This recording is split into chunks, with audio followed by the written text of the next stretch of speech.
Tu n'as pas de nature. Tu n'as pas d'âme prédéfinie. Il n'y a pas, au fond de toi, un noyau immuable qui s'appelle toi. Tout ce que tu es, tout ce que tu seras, est le résultat pur et simple des choix que tu poses.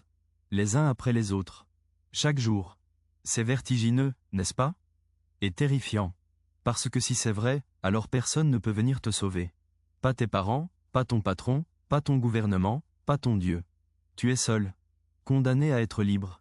À la fin de cette vidéo, tu vas comprendre pourquoi cette idée, l'une des plus angoissantes jamais formulées, est en réalité ta plus grande libération.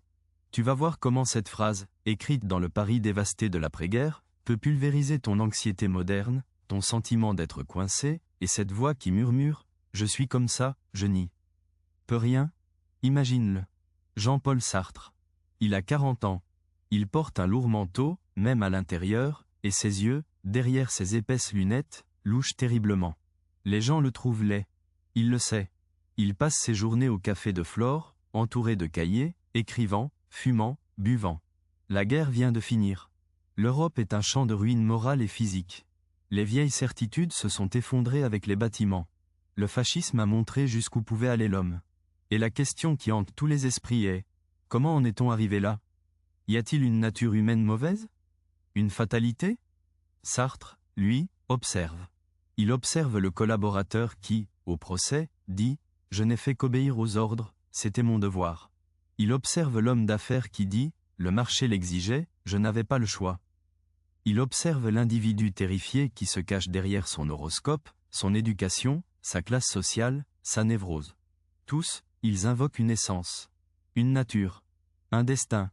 Je suis comme ça. C'est leur alibi universel.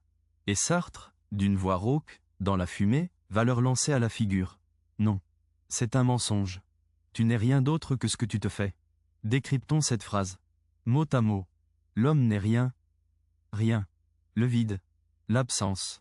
À la naissance, tu n'es qu'un projet. Une page blanche. Il n'y a pas de script divin, pas de plan tracé par tes gènes ou ton milieu. Il y a le néant. Et c'est de ce néant que tout va surgir. D'autre que ce qu'il se fait. Le verbe est crucial, se faire. C'est une action. Continue. Tu n'es pas un être, tu es un devenir. Tu es l'artisan de toi-même, à chaque instant. Ton caractère? Une habitude que tu as sculptée par des milliers de petits choix. Ta timidité? Un rôle que tu as accepté de jouer et que tu perpétues. Ta colère? Une stratégie que tu as mise en place et que tu répètes. Tu es la somme de tes actes. Rien de plus. Et surtout, rien de moins. Prends un exemple historique qui a obsédé Sartre. Le collaborateur. En 1941, un homme se présente au commissariat pour dénoncer son voisin juif. Plus tard, devant le tribunal, il dira « Je n'avais pas le choix. Les lois étaient les lois. J'ai agi en bon fonctionnaire. C'est ma nature, je suis un homme d'ordre. » Sartre répond « Non. À chaque seconde, tu avais le choix. Tu as choisi de prendre ta plume. Tu as choisi de signer le formulaire. Tu as choisi de prioriser l'obéissance à l'autorité sur la compassion humaine. Tu t'es fait collaborateur. Personne ne t'a mis un pistolet sur la tempe. Tu as utilisé l'excuse de « ta nature » pour fuir la responsabilité écrasante de ta liberté. C'est ça, la mauvaise foi. Le mensonge que tu te racontes à toi-même pour rendre ta vie supportable. Maintenant, transpose ça à aujourd'hui. Regarde-toi. Tu scrolles sur ton fil d'actualité pendant 3 heures le soir. Tu te dis « Je suis accro à mon téléphone, c'est plus fort que moi. L'algorithme est trop puissant. » Mauvaise foi. Tu as choisi de prendre l'appareil. Tu as choisi de déverrouiller l'écran. Tu as choisi, à chaque seconde, de faire glisser ton pouce plutôt que de poser le téléphone et de prendre un livre. Tu te fais accro. Tu es dans un boulot qui t'étiole. Tu dis « Je suis coincé. J'ai un crédit, une famille. Je n'ai pas le profil pour changer. » Mauvaise foi. Tu choisis, chaque matin, de prendre la même route. Tu choisis de ne pas mettre 1 heure le soir à te former sur autre chose. Tu choisis la sécurité du connu face à l'angoisse de l'inconnu. Tu te fais coincer. Oui mais, vas-tu objecter, je ne me suis pas choisi. Je n'ai pas choisi ma famille pauvre, mon anxiété génétique, mon apparence. Le monde me limite. Bien sûr. Sartre appelle ça la facticité. Le fait brut. Tu es né à tel endroit, à telle époque, avec tel corps. C'est le matériau. Le marbre. Mais ce que tu en sculptes, ça, c'est ton affaire. Le sculpteur né avec un bloc de pierre rugueuse peut se plaindre toute sa vie. où il peut en faire une œuvre d'art que personne, avec du marbre parfait, n'aurait pu imaginer. Tes limites ne sont pas une prison. Ce sont les murs de ton atelier. La question n'est pas « pourquoi ai-je ces murs ?» mais « qu'est-ce que je vais construire à l'intérieur ?» Voici la révélation profonde, celle qui change tout. Ton angoisse existentielle, ce sentiment d'être perdu, ce vide que tu tries de combler avec du shopping, du porno, de la reconnaissance sur les réseaux. Ce n'est pas un bug. C'est la preuve que Sartre a raison. C'est le vertige de ta propre liberté qui te fait peur. C'est le poids de la page blanche. Alors tu cours chercher un modèle à colorier. Achète cette formation, suis cette mode, adopte cette idéologie, copie ce lifestyle.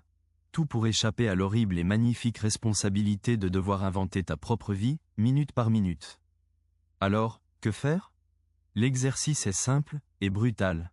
Ce soir, avant de dormir, prends 5 minutes. Et pose-toi cette question, pour 3 domaines de ta vie. En quoi est-ce que je prétends être quelque chose, alors qu'en réalité je me le fais? Par exemple, je prétends être un procrastinateur. En réalité, je me fais procrastinateur en choisissant, à 10 reprises dans la journée, de regarder une vidéo plutôt que de commencer mon travail. Je prétends être quelqu'un de jaloux.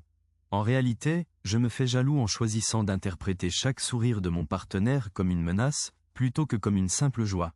Écris-le. Vois le mécanisme de la mauvaise foi. Vois où tu as déposé ta couronne de souverain, pour te vêtir du manteau commode de la victime. C'est le climax. Le moment de vérité. Tu es seul sur la falaise. Il n'y a pas de filet. Il n'y a pas de mode d'emploi. Il n'y a que toi, et le vide d'où tout peut émerger. Cette angoisse que tu ressens dans ta poitrine, ce n'est pas le signe que tu es brisé. C'est le signe que tu es vivant. Que tu es conscient. Que la liberté est là, immense et effrayante, comme un océan devant toi. Tu peux continuer à faire semblant de naviguer sur un rail. Ou tu peux, enfin, prendre le gouvernail.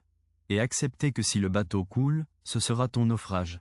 Mais s'il découvre un nouveau monde, ce sera ta découverte. Tu n'as pas de nature. Tu n'as que ce que tu te fais. Alors, qu'est-ce que tu vas te faire? Demain,